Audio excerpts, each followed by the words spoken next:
अम्ल होता है वो एसिडिक होता है।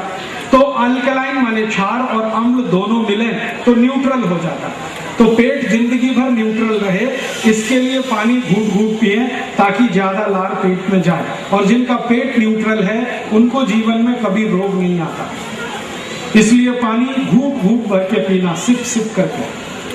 तीसरा नियम है ठंडा पानी नहीं पीना। ठंडा पानी माने फ्रिज का पानी, बर्फ डाला हुआ पानी गलती से नहीं पीना। क्यों नहीं पीना जानना चाहिए। ठंडा पानी जैसे ही आप पीते हैं पेट में जाएगा, पेट को ठंडा बनाएगा। और अगर पेट ठंडा हो गया तो शरीर भी ठंडा हो जाए। शरीर ठंडा हुआ तो मृत्यु हो जाएगी। इसलिए शरीर क्या करता है, जैसे ही आपने ठंडा पानी पिया शरीर इसको गर्म बनाता है पानी को। और पानी को गर्म करने के लिए शरीर को ऊर्जा चाहिए। वो ऊर्जा रक्त में से आती है, ब्लड में से आती है। तो शरीर का सारा रक्त पेट की तरफ दौड़ता है। शरीर के अंगों को रक्त की कमी पड़ जाती है। बार बार अगर ये घटना घटित हो तो कुछ अंग हमेशा के लिए बेकार हो सकते हैं। तो आपको हार्ट अटैक आ सकता है, ब्रेन हेमरेज हो सकता है, पैरालिसिस हो सकता है। इसलिए ठंडा पानी नहीं पीना। और ठंडे पानी का एक दूसरा दुष्परिणाम है, हमारे पेट में दो आंत होती हैं, इंटेस्टाइन। एक लार्ज इंटेस्टाइन है और एक स्मॉल इंटेस्टाइन।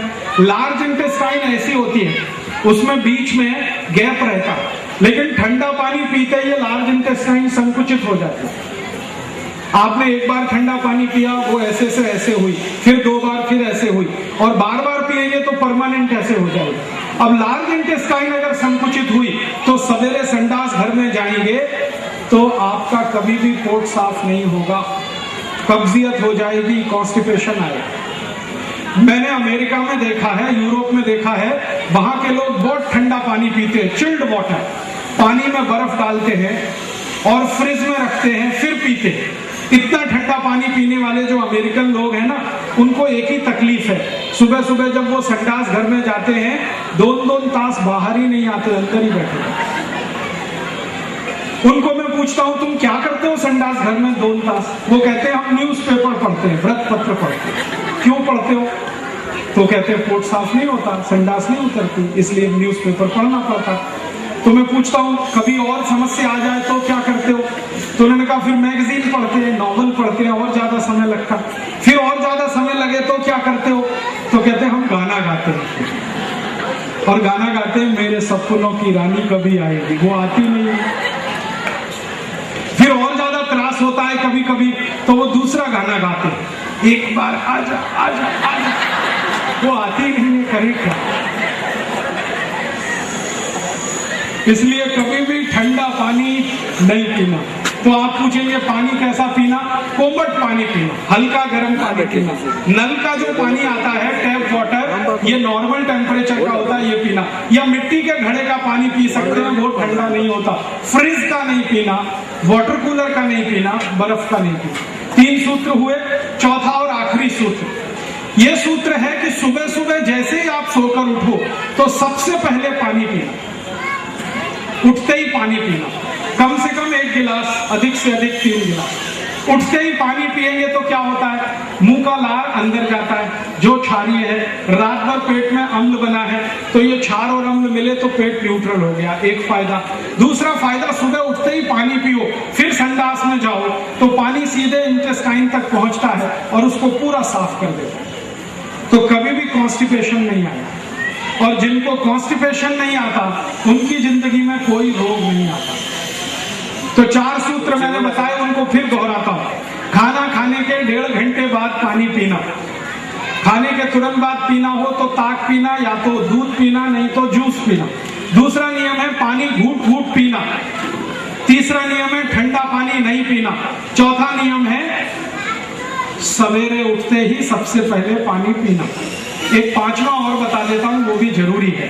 5वां नियम है कि खाना जब खाओ तो धीरे धीरे चबा चबा के खाना। मराठी में कहते हैं ना, हड़ू हड़ू घ्या, सावकाश घ्या। ये बहुत साइंटिफिक है। थोड़ा थोड़ा धीरे धीरे चबा के खाएंगे ना तो ज्यादा लार खाने के साथ अंदर जाएगी, तो डाइजेशन परफेक्ट होगा। जिनका डाइजेशन परफेक्ट है उनकी लाइफ परफेक्ट है। ठीक है, तो ये सूत्र पालन करो। मैं करता हूं, 18 साल से मैं बीमार नहीं पड़ा, अगले 18 साल भी नहीं पड़ूंगा। आप भी करोगे तो आप भी सुरक्षित रहोगे, निरोगी रहोगे। और आजकल रोगी होना और डॉक्टर के पास जाना बड़ा खतरनाक है। मैं तो लोगों से कहता हूं रोग से नहीं, डॉक्टर से बचो। रोग खतरनाक नहीं है, डॉक्टर खतरनाक है। ऐसे खतरनाक डॉक्टर इस देश में हैं कि मरे हुए व्यक्ति पर ऑपरेशन कर दे, पता ही ना चलेगा। इसलिए इनके चक्कर में मत फंसो। अपने स्वयं पाक घर की औषधियों का उपयोग करो, आयुर्वेद के सूत्र का पालन करो, चाय कॉफी मत पियो, व्यसन मत करो। जिंदगी में रोग आएगा नहीं, लाखों करोड़ों रुपए आपके बचेंगे, आप सुखी रहोगे, देश सुखी रहेगा। इस भावना से सर्वे भवन्तु सुखिनः, सर्वे सन्तु निरामया, सर्वे भद्राणि पश्यन्तु मां कश्चित् दुख भाग भवेत्। सब सुखी हो, सब निरोगी हो, किसी को कोई दुख ना हो, तो देश भी सुखी, हम भी सुखी। तो अगर ये देश सुखी हो गया तो सुजलाम सुफलाम बनेगा, फिर सोने की चिड़िया होगा। अगर आप सब ऐसा करेंगे तो ये भावना से मैं आपका आभार व्यक्त करता हूँ, धन्यवाद देता हूँ।